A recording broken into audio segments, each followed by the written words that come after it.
Recently हमने देखा था कि टर्की ने भारत के गेहूं को फाइटोसैनिटरी कंसर्न्स के कारण रिजेक्ट कर दिया था और कहा था कि भारत के वीट की क्वालिटी अच्छी नहीं है, जिसके कारण वो उसको अपने देश में एंट्री नहीं देंगे। अब इस चीज से भारतीय सरकार ने बहुत ही बड़ी सीख लेते हुए फूंक फूंक कर कदम रखना शुरू कर दिया है, क्योंकि टर्की के रिजेक्शन के बाद इजिप्ट ने भी उस शिपमेंट को बिना टेस्टिंग के अपने पोर्ट्स के ऊपर उतारने से ही मना कर दिया था। वीट मार्केट में भारत आज से पहले बड़ा प्लेयर नहीं था, लेकिन रशिया यूक्रेन युद्ध ने भारत को एक अच्छी पोजीशन के ऊपर लाकर खड़ा कर दिया है। आज की डेट में कई सारे देश हमसे वीट परचेज करने के लिए लाइन में खड़े हैं, लेकिन टर्की के कारण भारत के वीट की क्वालिटी के ऊपर फिर से सवाल उठने शुरू हो गए थे। और ये सब तब हुआ जब भारत ने जो वीट की शिपमेंट टर्की को बेची भी नहीं थी, उस वीट की शिपमेंट को बेचने वाली कंपनी आईटीसी लिमिटेड ने बताया था कि उन्होंने तो वो वीट की शिपमेंट नीदरलैंड्स की ईटीजी कमोडिटीज नाम की कंपनी को बेची थी, जिसने आगे उसको और महंगे दाम के ऊपर टर्की को बेच दिया था। हालांकि टर्की जब ईटीजी कमोडिटीज से वीट परचेज कर रहा था, उसको पता था कि वो भारतीय गेहूं है,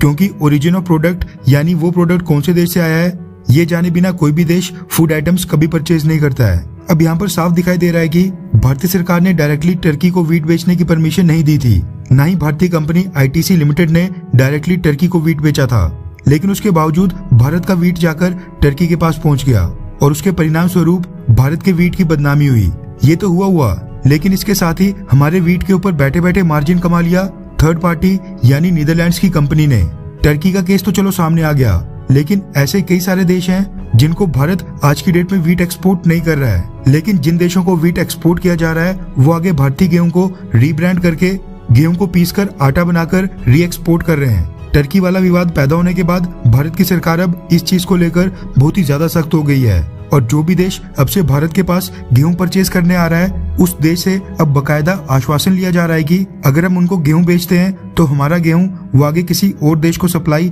ना करें, और अगर ऐसा हुआ तो फिर उस देश को भी हम गेहूं बेचना बंद कर देंगे। वैसे तो गेहूं परचेज करने के लिए हमारे पास कई देशों से रिक्वेस्ट आ रही है, लेकिन एक देश है जिसका नाम है यूएई यानी कि United Arab Emirates. Wheat shortage के कारण यूएई भी भारत के पास आया था और हमसे मांग कर रहा था कि हम उसको गेहूं की सप्लाई जारी रखें, लेकिन भारत की सरकार को आपत्ति थी। भारत जो यूएई को गेहूं बेचेगा वो यूएई में रीब्रांड होकर बाकी गल्फ कंट्रीज या फिर टर्की जैसे अन्य देशों को बेच दिया जाएगा। यूएई के साथ हमारे संबंध बहुत ही तेजी से आगे बढ़ रहे हैं। यूएई पिछले कुछ समय में भारत के काफी क्लोज आ गया है और उसने भारत के साथ हाल ही में एक ट्रेड डील भी साइन की थी। ऐसे में भारत को आश्वासन देने के लिए यूनाइटेड अरब एमिरेट्स ने अपने देश में कानूनी फेरबदलाव तक कर डाले हैं, जिसके बाद अब टर्की जैसे नाशुकर देशों को भारत का वीट यूएई से सप्लाई नहीं किया जाएगा। रिपोर्ट्स के मुताबिक यूएई ने पिछले कल अपनी एक्सपोर्ट पॉलिसी में फेरबदलाव करते हुए भारत के गेहूं के री एक्सपोर्ट के ऊपर अगले 4 महीने के लिए पूरी तरह से बैन लगा दिया है और कहा है कि